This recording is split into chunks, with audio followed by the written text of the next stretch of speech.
आप यहाँ सचिवालय में, विधान परिषद सचिवालय में आप सबसे काम लेंगे और उसको हार्ट अटैक हो जाएगा तो आप छोड़ के भाग जाएंगे। ये विधान परिषद का जिम्मेदारी नहीं है। और उसको कैंसर हो जाए, हार्ट अटैक हो जाए, किडनी ट्रांसप्लांट कराने का हो, किडनी फेल कर जाए और आप ऐसे असाध्य रोगों में उसका इंतजाम नहीं करेंगे, ना उसका छुट्टी स्वीकृत करेंगे, ना उसका मेडिकल एड देंगे, तो महोदय वो शिक्षक क्या समझेगा। नमस्कार, मेरा नाम आलोक है। आप लाइव स्ट्रीम देख रहे हैं। बिहार विधानमंडल का बजट सत्र चल रहा है। ऐसे में दोनों ही सदनों की कार्रवाई चल रही है। देखिए, बिहार विधान परिषद में आज नियोजित शिक्षकों को लेकर एक बड़ा सवाल उठाया है शिक्षकों के नेता माने जाने वाले नवल किशोर यादव, जो कि बिहार बीजेपी के MLC हैं, काफ़ी कद्दावर नेता है और काफ़ी लंबा अनुभव है उनका बिहार विधान परिषद का, पहले उपनेता भी रहे हैं। नवल किशोर यादव ने उठाया है कि नियोजित शिक्षक जो आते हैं, जो कार्यरत हैं, अगर उन्हें बीमारी हो जाती है, किसी तरह की कोई घटना घट जाती है, तो क्या हम उन्हें लाभ नहीं देंगे? सिर्फ वो लाभ देंगे, वो अपना काम करेंगे और सरकार को फ़ायदा पहुंचाएंगे? क्या सरकार का जिम्मेदारी नहीं है, सरकार की जिम्मेदारी नहीं है उनके बारे में सोचने की? मदन मोहन झा बिहार कांग्रेस के प्रदेश अध्यक्ष भी रहे हैं, MLC हैं कांग्रेस से, उन्होंने भी इस सवाल को गंभीरता से उठाया है। शिक्षा मंत्री ने क्या जवाब दिया है इस गंभीर सवाल पर? तमाम जितने शिक्षक हैं, जो नियोजित शिक्षक हैं, उन्हें सुनना चाहिए। जरा सुनिए। प्रश्न है, जो इस प्रश्न का जो जवाब आया है महोदय, मैं इससे संतुष्ट नहीं हूँ। मैंने प्रश्न किया है कि क्या यह सही है कि असाध्य रोग से पीड़ित शिक्षकों को शिक्षा विभाग द्वारा चिकित्सीय राशि देने का प्रावधान है। दूसरा खंड ख में है, महोदय, क्या सही है कि नियोजित शिक्षकों पुस्तकालय अध्यक्ष एवं शारीरिक शिक्षकों को असाध्य रोग में शिक्षा विभाग द्वारा किसी प्रकार की चिकित्सीय राशि का देने का प्रावधान नहीं है।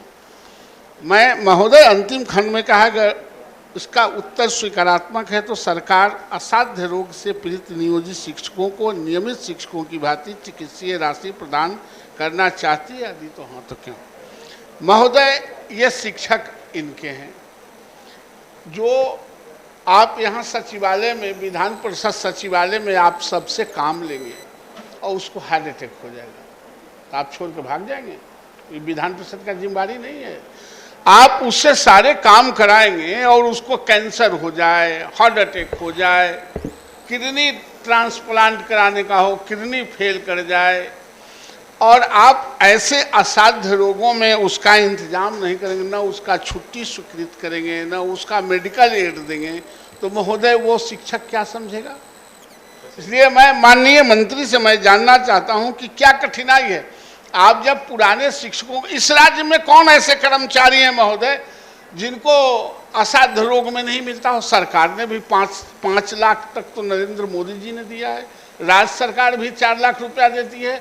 फिर ये विभाग क्यों अपना पिंड छोड़ा के भागना चाहती है, सौतेला व्यवहार करती है कि एक शिक्षक को देंगे और दूसरे शिक्षक को नहीं देंगे। इसलिए माननीय मंत्री से मेरा आग्रह है कि आप नियोजित शिक्षकों को भी ये असाध्य रोगों के लिए उनका छुट्टी ग्रांट और उनको मेडिकल एड देने पर सरकार विचार करे। इस पर सरकार क्या कहना चाहती है?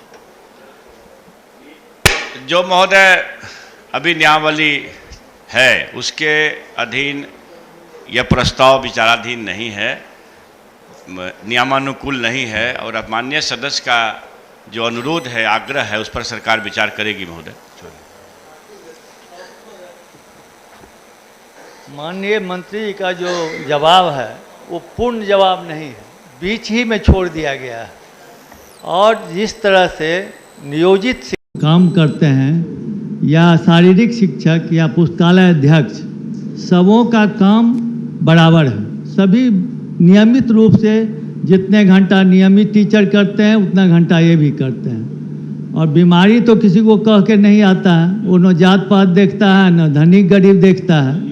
तब एक ही शिक्षक एक ही तरह के काम करने वालों को कहते हैं नियम नहीं है। तो नियम बनाने के लिए नहीं यहाँ हैं। आप खुद जानते हैं नियमित शिक्षक जो है, नियोजित शिक्षक या एफिलिएटेड कॉलेज के शिक्षक, उन लोग का क्या हाल होता है। मैं आपसे आग्रह करता हूँ, जब व्यक्तिगत रूप से जानते हैं बहुत बात, इसलिए इस पर निश्चित रूप से आप विचार कीजिए।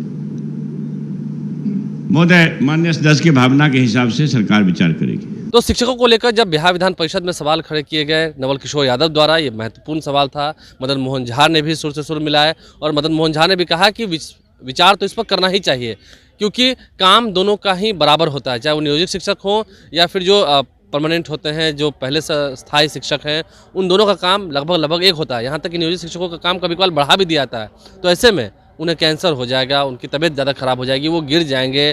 बीमारी कोई बता के तो नहीं आती है, बीमारी जात पूछ के तो नहीं आती है। तो क्या सरकार उनके बारे में नहीं सोचेगी, उनका हित नहीं करेगी?